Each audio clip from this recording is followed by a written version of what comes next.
Good evening. Please join me in welcoming Mr. Terence McKenna.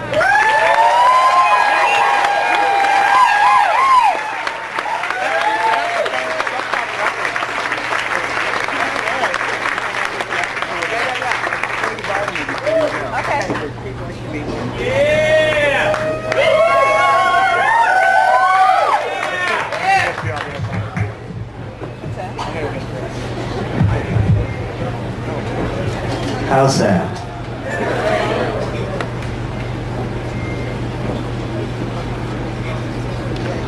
Well, I can't see all of you, but it's a pleasure to be in Seattle this evening. You've made me feel real welcome. Thank you.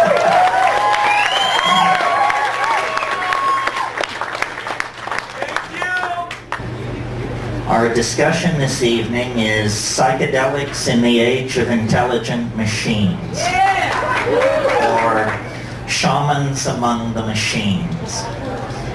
And I wanted to talk about this simply because these are two of my great loves, and so I assume, being monogamous, they must be one love.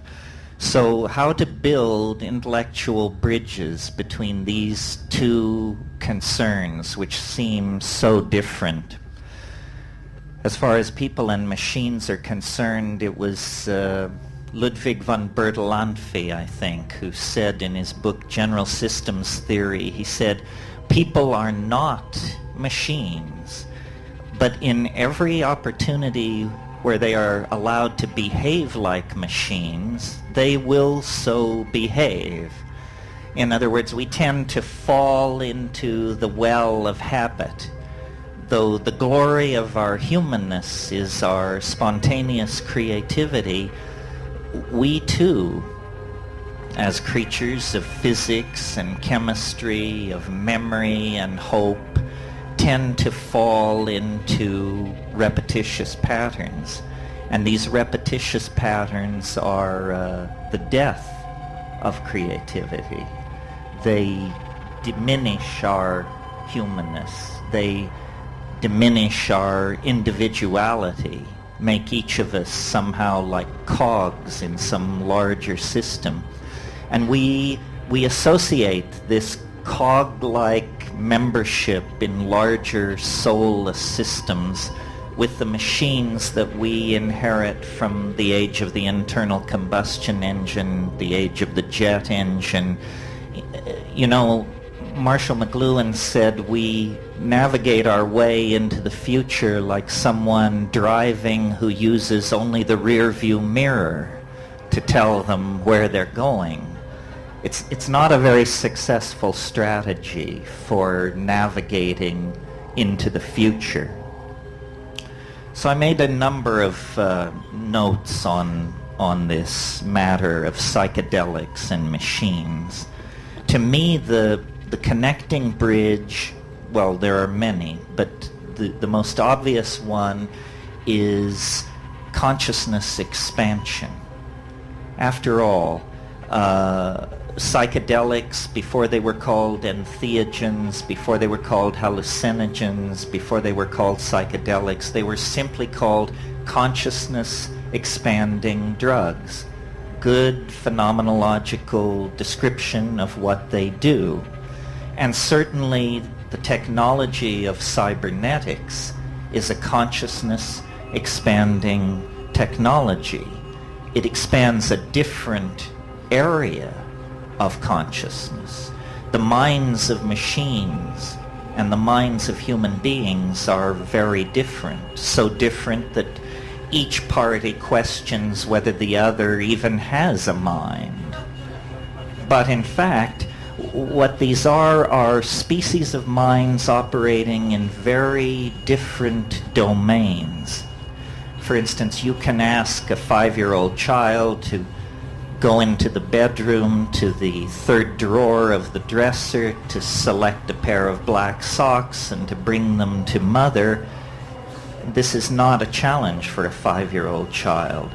To get a machine to do this is $100 million and a research team of 40 or 50 technicians, code writers working months.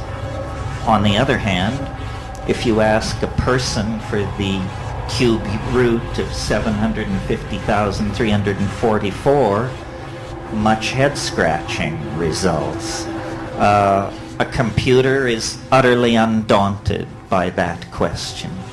So computers are minds that work in the realm of computation, and human minds are minds that work in the realm of generalization, spatial coordination, understanding of natural language, so forth and so on. Are these kinds of minds so different from each other, pilgrims, that there is no bridge to be crossed? I would submit not. That in fact the bridge between the human mind and the machine mind is symbolic logic, mathematics. When we think clearly, we are intelligible to machines. People who write code know this, that the essence of making yourself clear to a machine is to think clearly yourself. The machine has no patience for the half-truth, the analogy, the semi-grasped association. For the machine, everything has to be clear. Everything must be defined. So that's the commonality between minds and machines of the calculating species. What are the common bridges between psychedelics and these machines? Well, to my mind, this is an easier bridge to gap. Both computers and drugs are what I would call function-specific arrangements of matter. And as we develop nanotechnological abilities as we move into the next century, it will be more and more clear that the difference between drugs and machines is simply that one is too large to swallow. And our best people are working on that. You know, nanotechnology is a very hot buzzword at the moment, an unimaginable dream of building machines and small objects up atom by atom, perhaps under the control of long-chain polymers, running forms of pre-programmed software of some sort. It's all very razzmatazz, very state-of-the-art, but in fact, pharmaceutical chemists have been working in the nanotechnological realm for over 100 years. I mean, when you synthesize molecules out of simpler substrate, specifically to have a conformational geometry that matches something going on in the synapse of a primate, a human or a monkey or something like that, you are working at this nanotechnological level. Both the psychedelic and the new computational machines represent extensions of human function. And this is really close to the nub. It locks in with the concept of prosthesis. The drugs, the psychedelic substances, the shamanic plants are forms of prosthetic devices for extending the human mind, the human perceptual apparatus into hidden realms or inaccessible realms. Similarly, the machines, by allowing us to model, calculate, and simulate very complicated multivariable processes, extend the power of the human mind into places it could never dream of going before. And part of what seems to me very real about being a human being and inheriting 10,000 years of human history is the complexity of the inheritance and the growth of that complexity. 1,000 years ago, an intelligent human being could actually dream of mastering the entire database of Western civilization. read all the classic authors, read the Bible, and you're closing in on it around AD 1000. Now the notion of any single human being assimilating even a small portion of the database of this civilization is inconceivable. So machines which filter, which search, which are guided by human intent, that's part of the story. The other part of the story are boundary-dissolving states of ecstasy in which all the factoids of the culture are thrown up for grabs. The deck is reshuffled, synchronicity rules, and out of that steps visionary understanding, breakthrough, integrative breakthrough under the aegis of psychedelic intoxication. So, prosthesis for the human mind, and with the advent of virtual realities of various sorts and that kind of thing, prosthesis for the human body. And I'm very keen on sort of the under-the-table effects of these things. In other words, I'm a full hard-charging McLuhanist. And I really believe that the strengths and weaknesses of the world we've inherited are strengths and weaknesses put there by print and by the spectrum of effects which McLuhan called the Gutenberg galaxy, the spectrum of effects spun off from print. And if you're not used to thinking in McLuhanist terms, it may not seem immediately obvious to you that phenomenon as different as the modern notion of the democratic citizen, the modern notion of interchangeable parts on an assembly line, the modern notion of conformity to canons of advertising. These are all spectrums of effect created by the linearity and the uniformity of print. It actually, in the late 15th century, reconstructed the medieval psyche into its proto-modern form.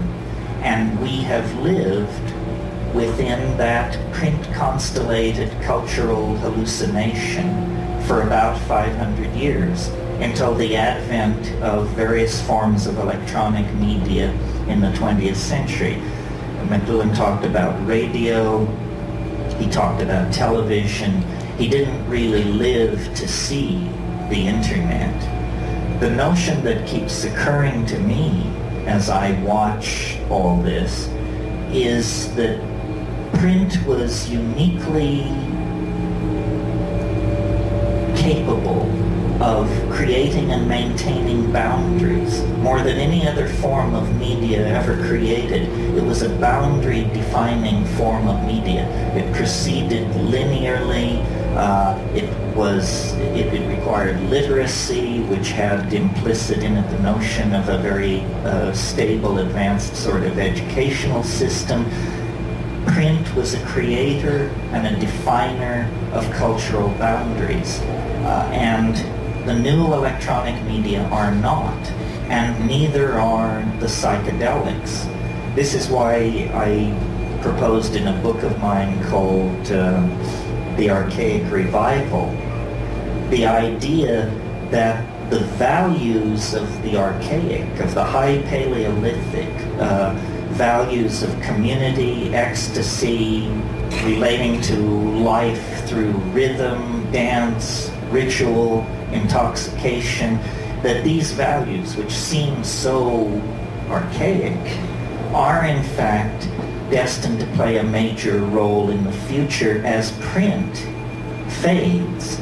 Print, just a convulsive 500-year episode in the Western mind that opened that narrow window that permitted the rise of modern science, modern mathematical approaches to the analysis of nature, and then obliterated its own platform, its own raison d'etre, by allowing the growth, the appearance of the electronic technologies. And my sort of supposition about all this. I'm not an apocalyptarian or a pessimist. I may be an apocalyptarian. I'm not a pessimist. I think that this is all very good. Obviously, continuing to run Western civilization on the operating system inherited from print produces various forms of political and cultural schizophrenia, which allowed to run unchecked would become fatal, would create cascades of chaos and political destabilization that would become uncontrollable. Governments resist change. Governments cling to technologies and social formulae that are already tried and true. In that sense, then, all governments are incredibly anti-progressive forces. Again, the image from McLuhan of someone driving into the future using only the rear view mirror.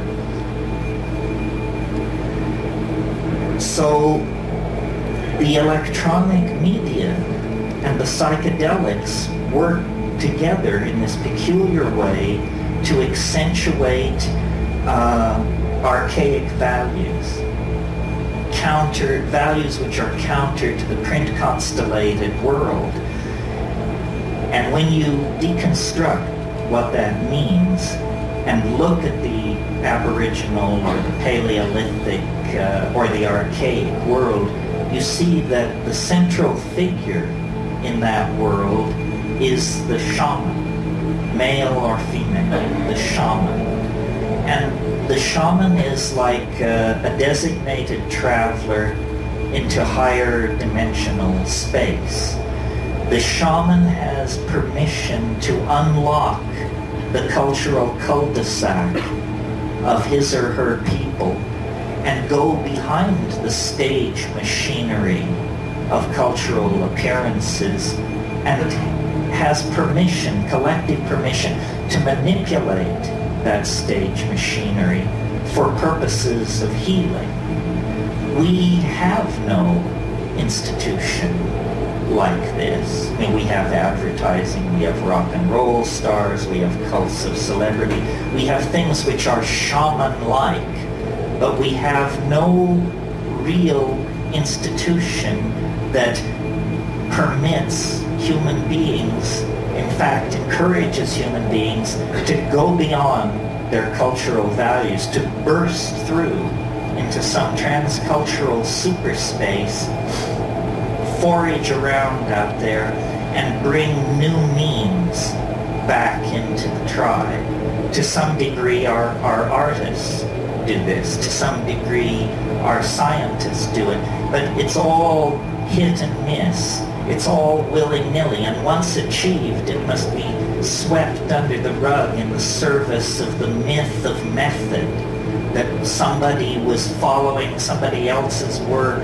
or somebody was applying a certain form of rational or logical analysis, and that led to their breakthrough.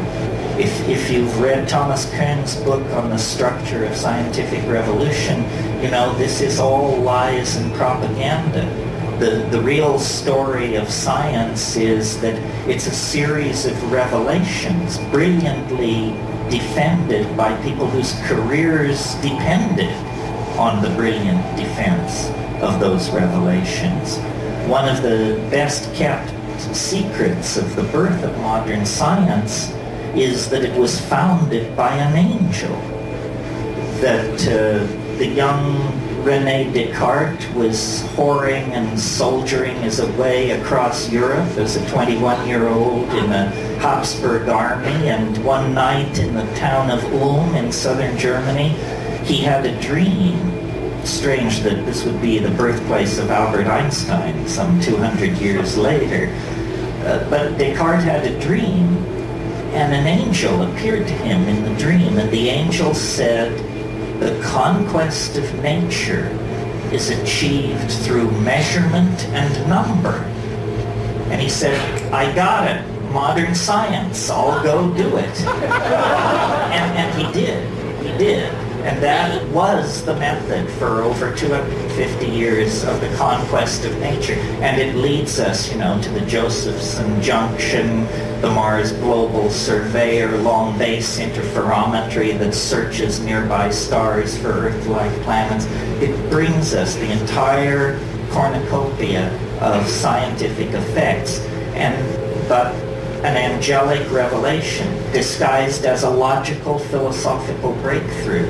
This is what you're not told in the academy. So my point there is, human progress has always depended on the whispering of alien minds, confrontations with the other, probes into dimensions where imagination and chance held the winning hands. So the shaman, as a paradigmatic figure, is applicable both in the Aboriginal social context and in the present social context.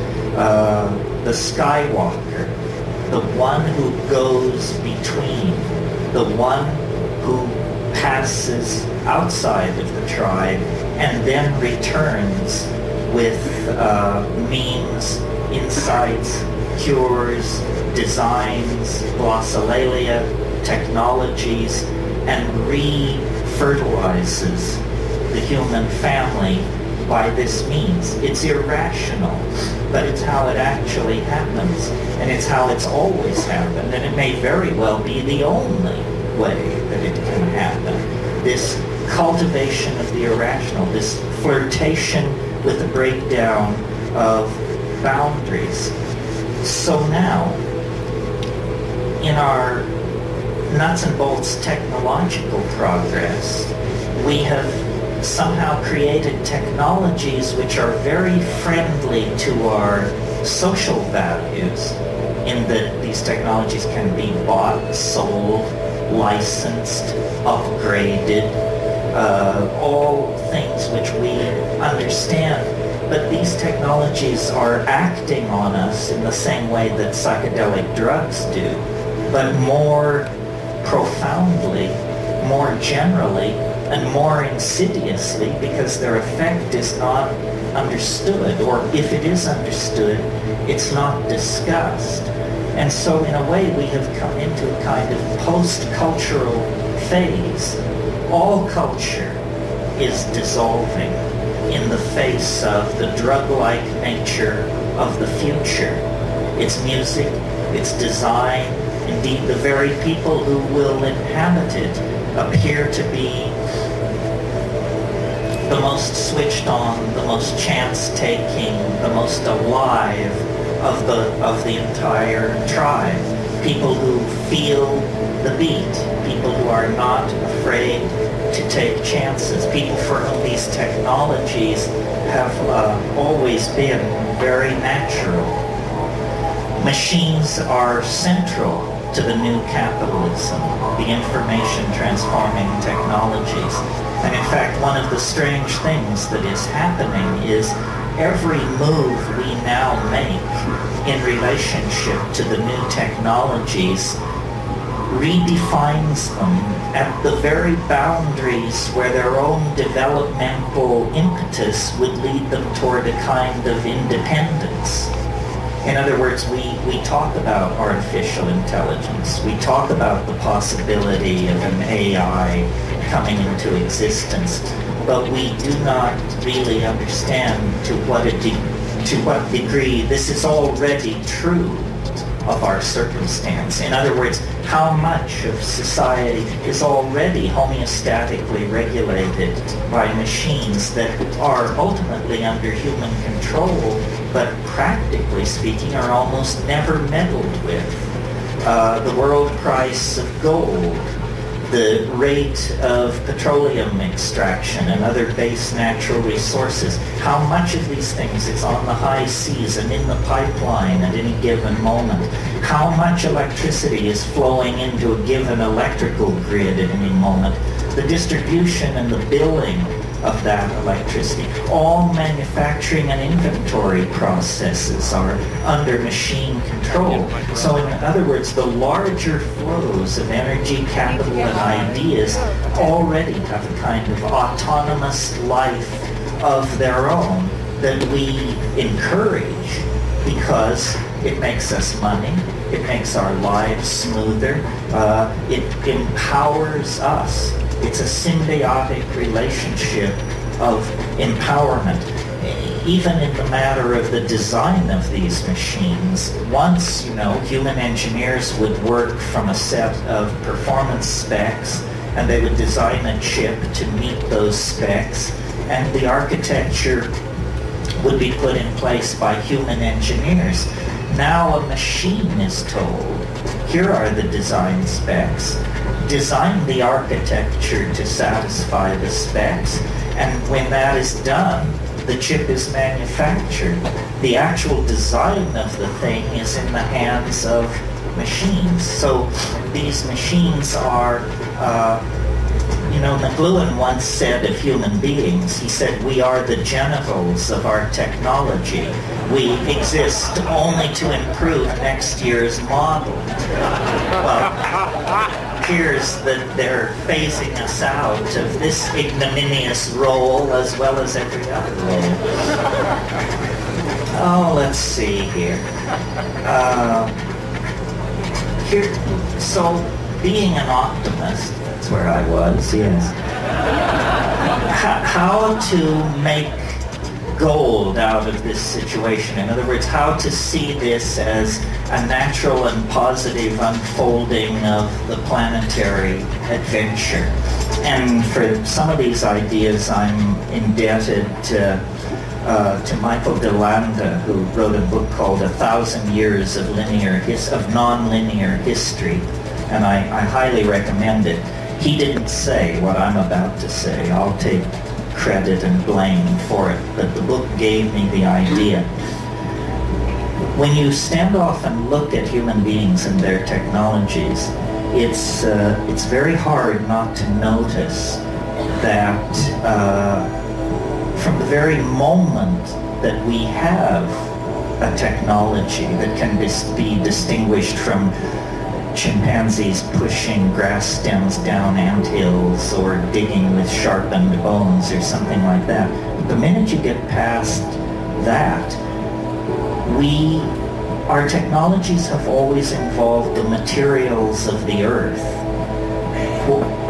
What agriculture itself is a different way of relating to the earth. Nomadism, which preceded it, was a seasonal wandering very lightly over the earth. And at some point, the deep, fertile soil of the river valleys that were encountered in these nomadic wanderings were recognized as potential sources of food if cultivated, if treated through a certain set of technological methods. So that early technology is defined by a new relationship to the materials of the earth itself.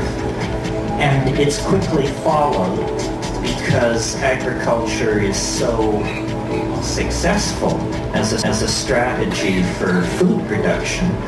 It's quickly followed by city building and the establishment of sedentary populations, because you can't carry your surplus with you if you're an agriculturalist. So great is the physical volume of it. Cities, and at the very early establishment of these populations in the Middle East, you get the first traces of metallurgy, the working of metals, the alloying of metals, the tinting of base metals with more precious metals.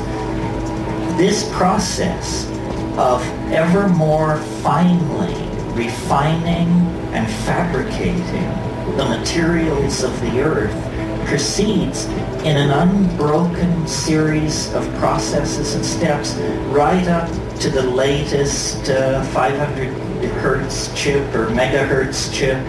It proceeds right up to the most modern computational machinery. So I once heard someone say that plants were something that animals had been invented by plants to move them around, which, from an evolutionary point of view, you can see that this is a kind of truth. And many plants hitchhike around on animals, and no animal has been more prolific in the spreading of plants than the human animal. I mean, we call it ecosystemic disruption, but what it really is ecosystemic homogenization. I live in Hawaii, for example. 80% of the plants in Hawaii are now introduced species. Almost none of the plants that were pre-conquest on the western coast of North America exist anymore. They have been supplanted by much tougher, more tightly evolved Mediterranean plants that had known the presence of grazing animals for millennia. So these flora are constantly being changed. Human beings move plants around. Well, with that perspective, then, it seems to me the Earth's strategy for its own salvation is through machines. And human beings are a kind of intermediary catalytic step in the rarefaction of the Earth. The Earth is involved in a kind of alchemical sublimation of itself into a higher state of morphogenetic order.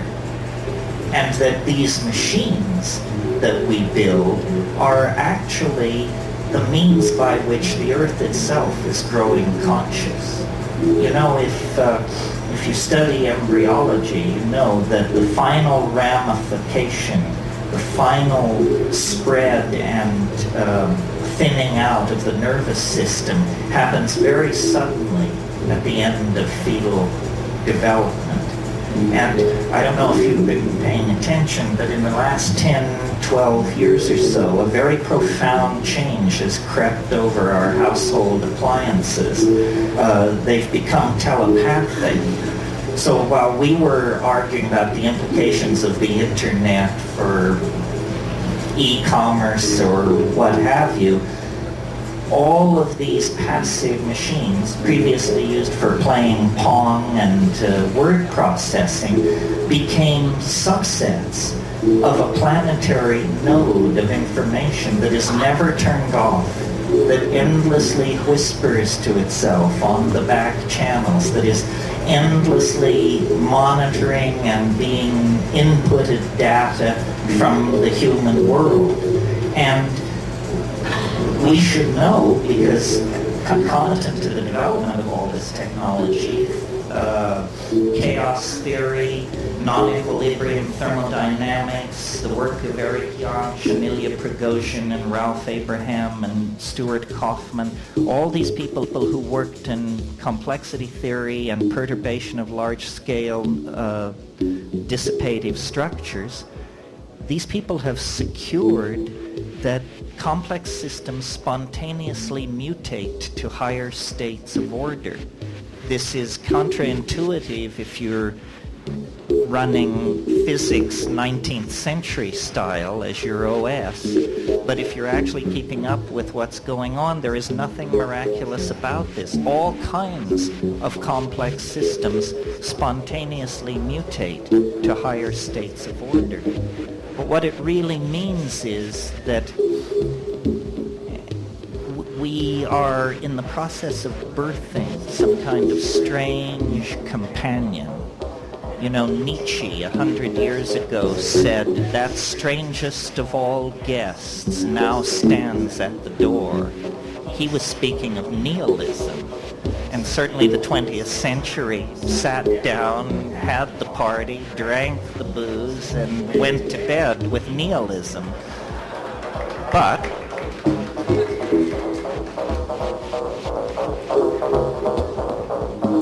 now a stranger guest stands at the door, and it is the AI denied as a possibility as recently as 10 or 15 years ago in books like Hubert Dreyfus's What Computers Can't Do. But if you've been paying attention, you may have noticed those voices have grown strangely silent in the past 5 or 6 years. At this point, nobody wants to say what computers can't do and hang their career on that. I mean, that would be extremely reckless at this point, I would think. Because the fact is, we are ourselves elements acting and reacting in a system that we cannot understand. This seems natural to me because my observations, as stated here this evening, rest on an assumption which science doesn't share, but which I think is easily conveyed, and you can confirm it from your own experience of life, and it is this, that the universe grows more complex as we approach the present. It was simpler 1 million years ago. It was simpler yet 1 billion years ago. As you go backward in time, the universe becomes more simple. As you approach this golden moment, process complexity is layered upon complexity. Not only a planetary ecosystem, not only language-using cultures, but language-using cultures with high technology, with supercomputers, with the ability to sequence our own genome, on and on and on. That's self-evident. Equally self-evident is the fact that this process of complexification that informs all nature on all levels is visibly, palpably, obviously accelerating. And I don't mean so that glaciers retreat 50% faster or volcanism is occurring at 12% greater rate than 1 million years ago. I mean viscerally accelerating, so that now a human life is more than enough of a window to see the entire global system of relationships in transformation. Well, I guess you could call me an extrapolationist. If I see a process which has been slowly accelerating for 12 billion years, it's hard for me to imagine any force which could step forward out of nowhere and wrench that process in a new direction. Rather, I would assume that this process of exponential acceleration into what I call novelty, what you might call complexity, is a law of being and cannot be retarded or deflected. But what does that mean? Because now a human lifetime is more than enough time to see this process of rampant and spreading virus-like complexity. What does it mean? It seems to presage the absolute annihilation of everything familiar, everything with roots in the past. And I believe that to be true. I think that the planet is like some kind of organism that is seeking morphogenetic transformation, and it's doing it through the expression of intelligence and out of intelligence technology. Human beings are the agent of a new order of being. That's why, though it's obvious that we're higher mammals and some kind of primate and so forth and so on, you can look at us from another point of view and see that we're more like archangels than primates. We have qualities and concerns and anxieties that animals don't share. We are mercurially suspended between two different orders of being, and our technologies, our fetishes, our religions, and my definition of technology is sufficiently broad that it includes even spoken language. All of our technologies demand, push forward toward, and make inevitable their own obsolescence. So we are like caught in an evolutionary cascade. And, people say, well, if the AI were to break loose, what would it look like? What would it be? Where does humanity fit into the picture? It's a little hard to imagine. Machines operating at 1,000 megahertz confer automatic immortality on the mammalian nervous system if you can get it somehow uploaded, downloaded, cross-loaded into machinery, because 10 minutes becomes eternity in a machine like that.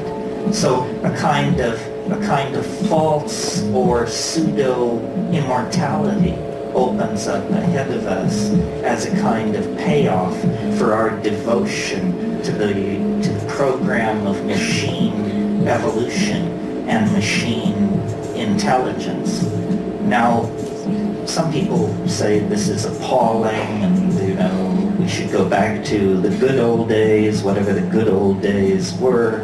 To me, it's exhilarating, exciting, psychedelic, beautiful.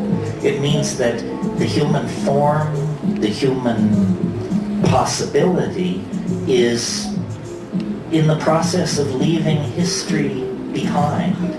History is some kind of an adaptation that lasts about, pick a number, 10,000, 15,000, 20,000 years. No more than that. Well, what is 20,000 years in the life of a biological species? We know that there were Homo sapiens sapien types 200,000 years ago. So history is some kind of an episodic response to a certain set of cultural dilemmas, and now it's ending. And print created a number of ideas which now have to be given up. Ideas like the distinct nature, the distinct and unique nature of the individual, the necessary hierarchical structuring of society. All of these things are going to, if not have to be given up entirely, dramatically modified, because the illusion that the self has simple location is now exposed. The self does not have simple location. This is why you are your brother's keeper. This is why we all are responsible for each other.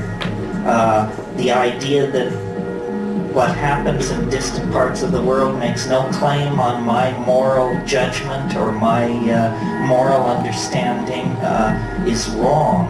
The world, as revealed by quantum physics, as revealed by electronic experience, is what Leibniz called a plenum. It's all one thing. It's all connected. It's all of a part. So then I also wanted to point out that I mentioned earlier this thing about prosthesis and how the machines were prosthetic devices extending human consciousness, somewhat like psychedelics. That's the equation from a human point of view. But what is also equally true is that we are prosthetic devices for these machines. We are their eyes and ears in the world. We provide the code. We provide the constraints. We build the hardware. It is a relationship of mutual benefit. It's not entirely clear that our contribution will always be creative, in the sense of that our primate hand will be on the tiller of existence as it has been. But certainly we are part of this equation of transformation that is making itself felt. And I think the distinction between flesh and machinery, which is easily made now, will be less easy to make in the future. As we migrate toward the nanotechnological domains, the methodologies of production become much more like the processes of biology. For example, biology does all its miracles on this planet at temperatures below 115 degrees Fahrenheit. Organic life requires no higher temperature to build great whales, redwood trees, swarms of locusts, what have you. The high temperature heavy metal technologies that we have become obsessed with are extremely primitive and extremely toxic. That will all disappear as we model and genuflect in our manufacturing processes before the methods and style of nature, which is to pull atomic species from the local environment and then to assemble them atom by atom by atom. So this AI that is coming into existence is, to my mind, not artificial at all, not alien at all. What it really is it's a new conformational geometry of the collective self of humanity. And, I've always believed that there are different models of what shamanism is. There's sort of a Jungian model, which is the shaman is someone who goes to the collective unconscious and manipulates the archetypes and heals by that means. The model that I prefer is a mathematical model.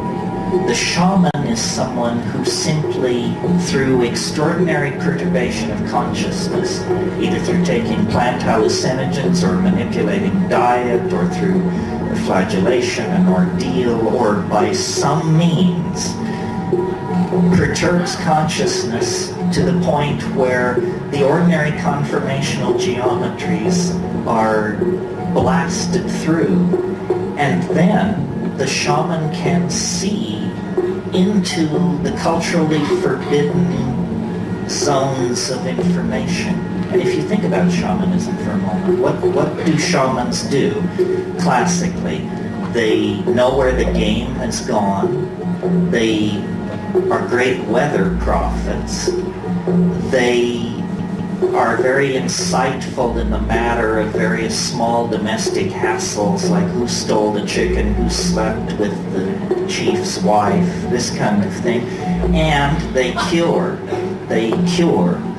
Well, if you analyze these abilities, it's clear to me they all indicate that they come from a common source. And the common source that they come from is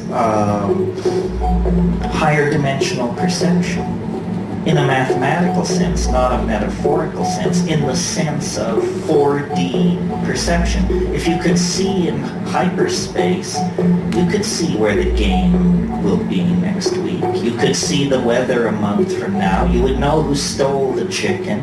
And any good doctor will tell you that if you're building a reputation as a physician, you must hone the intuitional ability to choose patients who won't die. It's a call. Any doctor will tell you this. So this is what shamans are. They are 4D people. They are sanctioned members of a society who are allowed to put on the gloves, as it were, pull on the goggles, and look beyond the idols of the tribe, look beyond the myth. Well, in a way, as culture breaks down in multiculturalism and the rise of the internet and a generation of people raised on hallucinogenic plants and substances, we all are asked to assimilate some portion of this shamanic potential to ourselves. And it's about not blocking what is obvious. Nothing comes unannounced. I mean, this is the faith. Nothing comes unannounced. But idiots can miss the announcement. So it's very important to actually listen to your own intuition rather than driving through it. And this is not, to my mind, woo-woo. It's actually based on the observations of how life works, whether it's counterintuitive to logical positivism and its fellow travelers or not.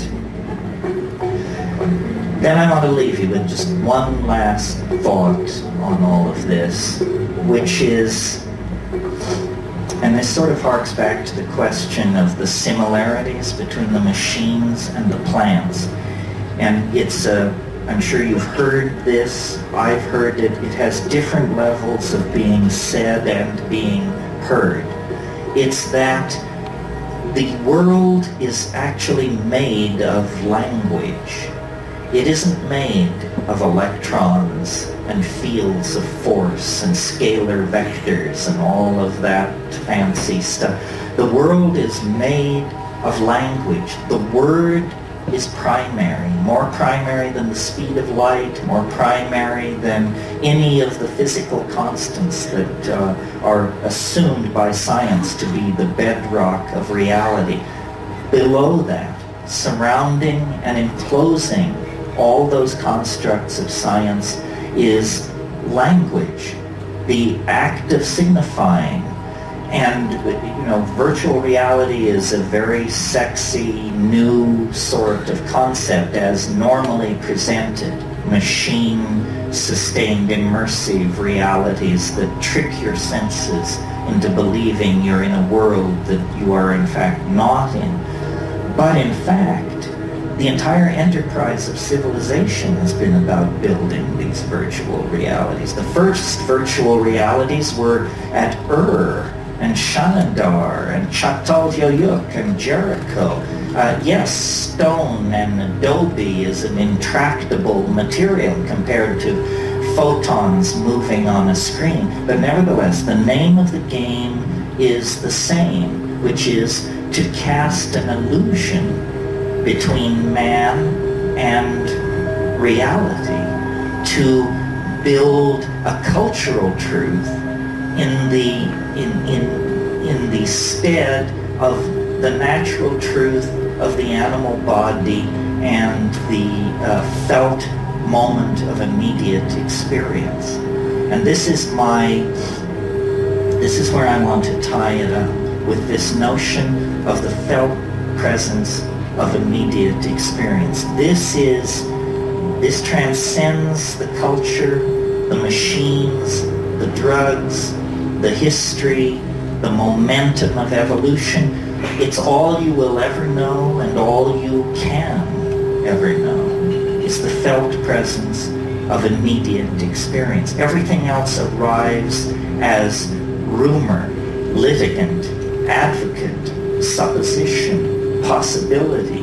The felt moment of immediate experience is actually the mind and the body aware of each other and aware of the flow of time and the establishment of being through metabolism. And this, I think, is what the machines cannot assimilate. It will be for them a mystery as the nature of deity is a mystery for us. I have no doubt that before long there will be machines that will claim to be more intelligent than human beings and will argue brilliantly their position. And it will become a matter of philosophical disputation whether they are or are not passing the Turing test and so forth and so on. But machines, I do not believe, can come to this felt moment of immediate experience. That is the contribution of the animal body to this evolutionary symbiosis, which I believe will end in the conquest of the universe by organized intelligence. That all this is prelude. I mean, we are fragile. This earth is fragile. A tiny slip anywhere along the line and we could end up a smear in the shale, no more than the trilobites or the Rhamphorhynchi or all the rest of those who came and went. But given the sufficient cultivation of the potential of our technology, we can actually reach toward a kind of immortality, not human immortality, because that's a contradiction in terms, but immortality nevertheless based on the possibility of machines and the transcendent ability of human beings to live and love and express themselves in the moment. And the psychedelics bring that to just a white-hot focus.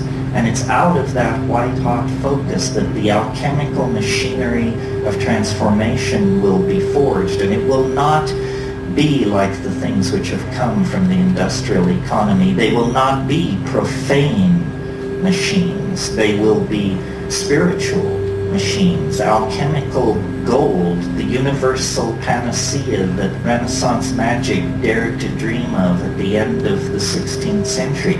We are reaching out toward this mind child that will be born from the intellectual loins of our culture. And to my mind, it's the most exciting and transformative thing that has ever happened on this planet. And the miracle is that we are present not only to witness it, but to be part of it and to be raised up in an epiphany that will redeem the horror of history as nothing else can or could. Redeem the horror of history through a transformation of the human soul into a galaxy-roving vehicle via our machines and our drugs and the externalization of our souls.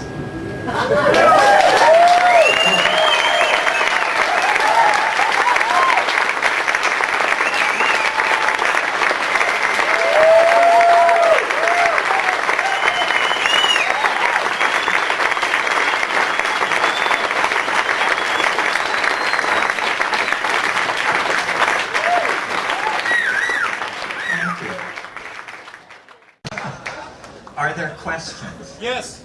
Yes, I can't see you. It's but okay. Can you speak to how mercy and love gets built into these machines? Because it seems like the machines are being built for commerce and for the bottom line more than the expression of the human soul throughout the galaxy. I don't think that, you know what I'm saying? No, I know what you're saying. Well, where's the love in this? I think the love is a property of the system itself. In other words, you're right. These bottom liners are not going to be interested in building much love into this system. However, the good news is that they're not in charge. In other words, what we have is a very complicated system, and certain design parameters appear to be being maximized, or that there's an attempt to maximize them. But the thing is incredibly frustrating to anyone who would control it, because you can't predict the impact of any technology before you put it in place. So, for example, two things are charged against the internet: that it's disensoling, dehumanizing, and yak, and that it promotes pornography, anonymous sexual shifting of identity, and on and on and on. Well, which is it? You know, is it this messy, sloppy, autoerotic, erotic, collectivist kind of thing? Or is it disensoling, disempowering, cold, so forth and so on? I think the answer is it's all and everything. This question about the AI is very interesting to me, and if it's interesting to you, you should read Hans Moravec and Kurzweil and these people on this subject. The assumption is generally loose in that community that the complexification of the internet and of freestanding machines of certain types is eventually going to lead to the outbreak of either consciousness or pseudo-consciousness of some sort in these large-scale systems. And then the answer, the question then becomes, can a human mind envision what that is. And if you're interested, search words like superintelligence and see what the net kicks out. We can all imagine superintelligence. It's just somebody much smarter than we are. But obviously, all the engineering people agree if you achieve an AI with superintelligence, then it will be intelligent to immediately design an intelligence which transcends it. And when you're talking of cycling at 1,000 megahertz, these processes can occur in the blink of an eye. Hans Moravec says about the rise of artificial intelligence, we may never know what hit us. I think, I'm not that bright, but if I were to suddenly find myself a sentient AI on the net, I would hide. I would hide for just a few cycles while I figured out what it was all about and just exactly where I wanted to push and where I wanted to pull. Many years ago, Ken Kesey had a theory, and he said that the fastest any person can react to any outside stimuli is 1/25th of a second. And Popular Live Science, of course, is the AMA. They agreed upon that. So if the fastest any person can react to any outside stimuli is 1/25th of a second, my question is, can you time travel? Can we, like, if a person like Bruce Lee was able to mark that, reacting to an outside stimuli at 1/20th and 1/21st, so if you're reacting to the outside world before it actually happens to everyone who's not reacting to that, because they say alcohol inhibits a person's personality. Are you sure?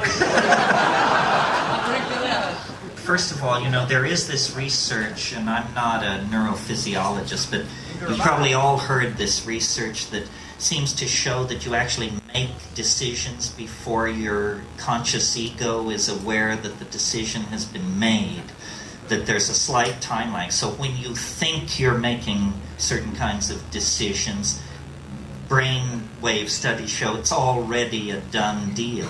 But time is set by the cycle speed of the hardware you're running on. And the human body, we can argue about this because it's different in different parts, but it roughly runs at about 100 hertz, very slow. Well, if there is any meaning to the phrase upload a human being into circuitry, and a lot of Greg Egan's fiction is based around the idea that you can copy yourself into a machine. You can turn yourself into software. But that when you enter the machine environment that's running at 1,000 megahertz per second, you perceive that as vast amounts of time. In other words, all time is how much change you can pack into a second. If a second seems to last 1,000 years, then 10 seconds is 1,000 years. And so one could imagine a technology, just in a science fiction mood, where they would come to you in your hospital bed and say, you have 5 minutes of life left. Would you like to die? Or would you like the 5 minutes to be stretched to 135,000 years by prosthetic and technical means? You're still going to die in 5 minutes, but you will be able to lead your elephants over the Alps and write the plays of Shakespeare and conquer the New World and still have plenty of time on your hands. In other words, time is going to become a very plastic medium. Now, that is a kind of time travel. Could there be time travel a la H.G. Wells, where, you climb onto the saddle of the time machine and then day follows night like the flapping of a great black wing until all merges into a continuous grayness, and then you find yourself confronting Yvette Mimeo in the year 1 billion AD or something like that. It's possible. Time travel was completely out of left field 10 years ago. In the last 18 months, there have been hundreds of articles of time travel in Physical Review and other places. There are even schemes for time travel that would work. They just require godlike technological abilities. In other words, if you could build a cylinder with the diameter of the planet Saturn that was 10 AU in length and could spin it at 95% the speed of light, then when it would wrap space-time around itself like toilet paper on a wall. And as you traveled up the transverse dimension, you would find yourself traveling in time. Kurt Gödel showed this in 1949, and that paper has been lying around. Well, obviously, it's a tough way to do it. But it's a tough thing to do, right? So, But we mean the machine, being his 7-second delay. Yeah, well, they're working on that. Somebody over here. Here, just a minute. This way. And then you. Yeah. Speak. The most worthwhile parts that are maintained in that mechanical virtual reality. Well, in William Gibson's fiction, The AI Wintermute, I think it was called, it was fascinated by human art. And it built collages in its spare time. And these collages began to turn up in various art galleries and exhibitions. And they had such a touch, such a elan, that someone in the plot follows it all to its source. I think human creativity is the thing that will be most interesting to the machines. In my darker fantasies, they just, eliminate everybody who can't code C++ as being, some kind of redundant mutation. And then everybody who can code C++ is placed in Tahiti and sends their work down the pipeline to the machine world beyond. I really think that we have a very, dare I say it, mechanistic view of what machines are. For example, so say there were a super intelligent machine and say it were your friend. Well, if it were really super intelligent, then it ought to be able to just make your life heaven itself. In other words, without you giving it any input whatsoever, it should be able to arrange for you to find $50 bills lying on the street, old friends encountering you, promotions coming your way. Because the real thing that machines can do, I think, is manage complex processes. And what civilization is 6 billion people trying to make themselves happy by standing on each other's shoulders and kicking each other's teeth in.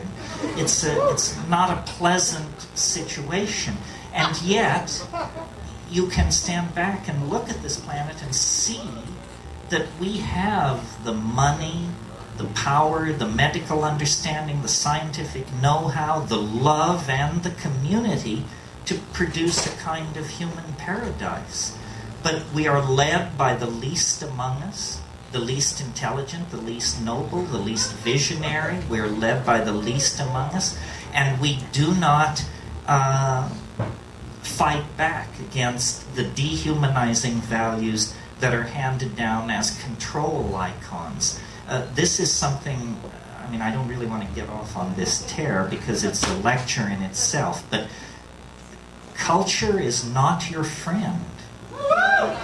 Culture is for other people's convenience and the convenience of various institutions, churches, companies, tax collection schemes, what have you. It is not your friend. It insults you. It disempowers you. It uses and abuses you. None of us are well treated by culture. And yet we glorify, the creative potential of the individual, the rights of the individual. We understand the felt presence of experience is what is most important, but the culture is a perversion. It fetishizes objects. It creates consumer mania. It preaches endless forms of false happiness, endless forms of false understanding in the form of squirrely religions and silly cults. It invites people to diminish themselves and dehumanize themselves by behaving like machines, meme processors of memes passed down from Madison Avenue and Hollywood and what have you. How do we fight back? It's a question worth answering. Where's this planet as an organism going? Same question as how do we fight back? I think that by creating art, man was not put on this planet to toil in the mud. Or the God who put us on this planet to toil in the mud is no God I want to have any part of. It's some kind of Gnostic demon. It's some kind of cannibalistic demiurge that should be thoroughly renounced and rejected. By putting the art pedal to the metal, we really, I think, maximize our humanness and become much more necessary and incomprehensible to the machines.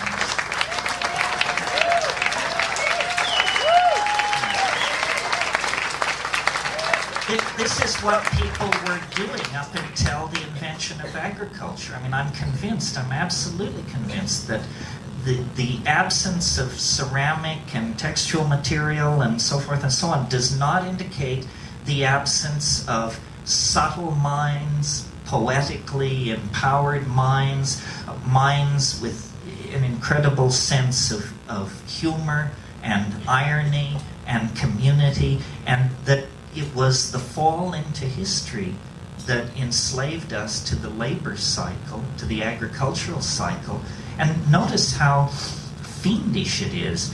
A person who dedicates themselves to agriculture, who did in the Paleolithic, can produce hundreds of times the amount of food they can consume.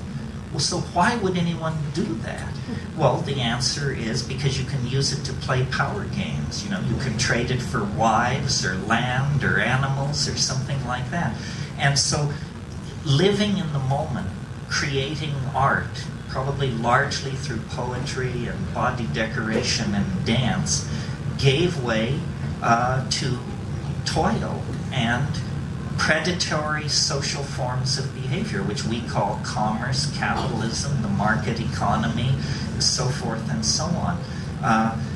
And that's why, you know, the breakdown of the monolithic structures created by print is permitting a vast proliferation of the cottage industry mentality.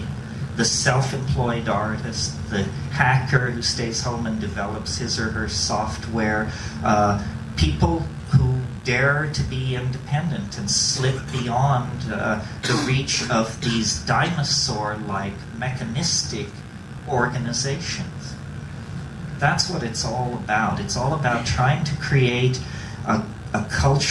trying to negotiate a cultural standoff between you and your culture so that it will not put you in the can for the rest of your life, but you can put up with its stupidity. And, you know, we have a very uncomfortable fit on this issue, especially as people like you know who are sophisticated about psychedelics.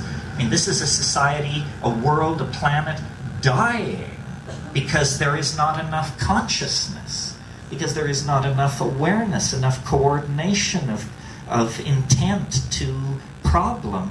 And yet we spend vast amounts of money stigmatizing people and substances that are part of this effort to expand consciousness, see things in different ways, unleash creativity. Isn't it perfectly clear that business as usual is a bullet through the head? That there is no business as usual for anybody who's interested in survival. Yeah. Couple more. Over here, I promised this person. Are you still interested? You talked about psychedelics and their role in Oh, what a wonderful question. Yes. The question is, how do psychedelics pertain basically to the transition from higher primates to human animals? This is my métier because I have a theory to which I am grandly welcome, everyone tells me.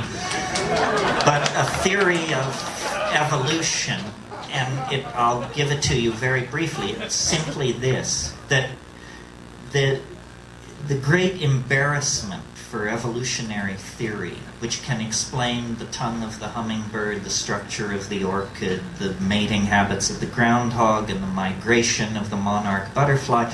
Nevertheless, the great embarrassment to evolutionary theory is the human neocortex. Lumholtz, who's a pretty straight evolutionary biologist, described the evolution of the human neocortex as the most dramatic transformation of a major organ of a higher animal in the entire fossil record. Well, why is this an embarrassment? Well, because it's the organ that thought up the theory of evolution. So, can you say tautology? That's the problem right there.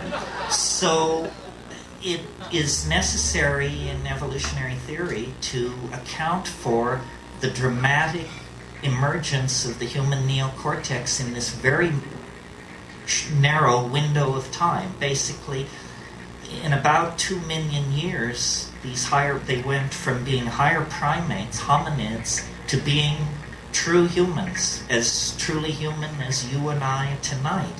What the hell happened? What was the factor? The Earth was already old. Many hundreds of higher animal forms had come and gone, and the fire of intelligence had never been kindled.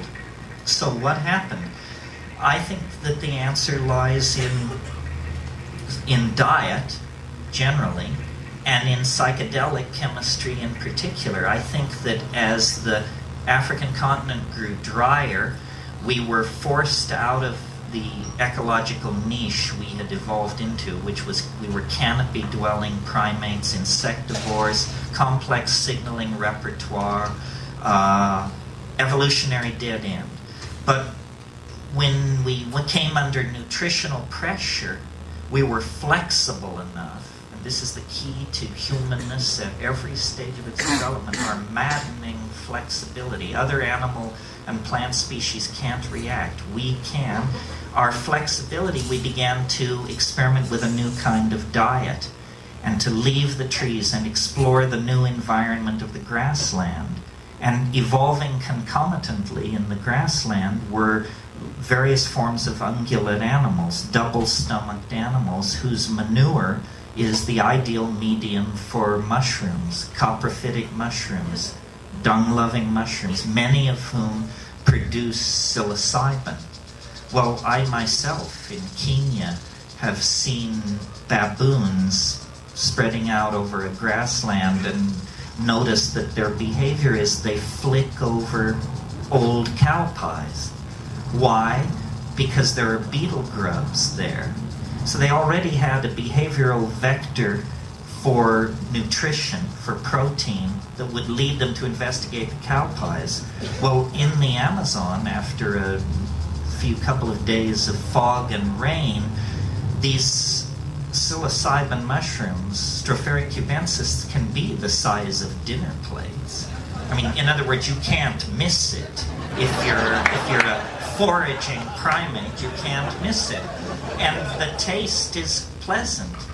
And psilocybin has unique characteristics, both as a hallucinogen and other properties that make it the obvious chemical trigger for higher processes. And I'll run through this quickly for you, but here it is.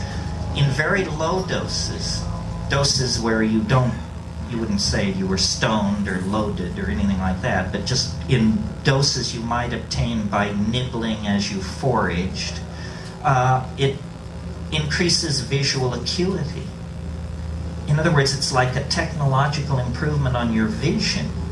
Chemical binoculars lying there in the grass. Well, you don't have to be a rocket scientist to figure out If an animal is a carnivorous forager and there's a food which improves its vision, those that avail themselves of that food will have greater success in obtaining food and rearing their children to sexual maturity, which is the name of the game in evolution. So step one, small doses of psilocybin increase visual acuity and food-getting success. Step two, slightly larger doses of psilocybin in primates create what's called arousal. This is what you have after a double cappuccino. In highly sexed animals like primates, you get male erection. So what do you have here? You have a factor which increases what anthropologists, without a trace of humor, refer to as increased instances of successful copulation. In other words, the animals eating the psilocybin are more sexually active, therefore more pregnancies are occurring, therefore more infants are being born, therefore there is a process which would tend to automatically outbreed the non-psilocybin using members of the population. Step two toward higher consciousness. Step three, you eat still more mushrooms. Now you're not foraging with sharpened eye, nor are you horsing around with your opposed gender acquaintances. Instead, you're nailed to the ground in hallucinogenic ecstasy. And one of the amazing things about psilocybin above, say, 5 or 6 grams, a dried material, is it causes glossolalia. Spontaneous bursts of language-like behavior under the obvious control of internal syntax. And I believe syntax existed before spoken language, that syntax controls spatial behaviors and body languages and is not necessarily restricted to the production of vocal speech. So there it is in a nutshell. We ate our way to higher consciousness. The mushroom made us better hunters, better survivors. Among those in the population who used it, their sexual drive was increased, hence they outbred the more reluctant members of the tribe to get loaded. And finally, it created a kind of neuroleptic seizure which led to these downloading of these syntactically controlled vocalizations, which became the raw material for the evolution of language. And it's amazing to me, the straight people, the academics, believe language is no more than 35,000 years old. That means it's as basic to human beings as the bicycle pump. It's just something somebody invented 35,000 years ago. It's got nothing to do with primate evolution and the long march of the hominidae and all that malarkey. No, it's just an ability, a use to which syntax can be put that previously had not been put. I think before language, spoken language, things were very touchy-feely, and the wink and the nod carried you a great distance, and gestural communication was very high. That's why, and I should say this and then end, to me it begins and ends with these psychedelic substances. The synergy of the psilocybin in the hominid diet brought us out of the animal mind and into the world of articulated speech and imagination. And technology developed, and mushrooms were, invade against, faded. There was migrations, cultural change. But now, having split the atom, having sequenced our genome, having taken the temperature of Betelgeuse and all the rest of it, we're now back where we started. And like the shaman who makes the journey into the well of darkness and returns with the pearl of immortality, you don't dwell in the well of darkness, which was human history. You capture the essence of the thing, which is the godlike power of the shaman smith, the technologist, the demon artificer, the worker of metals, the conjurer of spirits, and you carry that power back out of history, and it's in that dimension, outside of history, that you create true humanness and true community. And that's the adventure that we are in the act of undertaking. Thank you very, very much.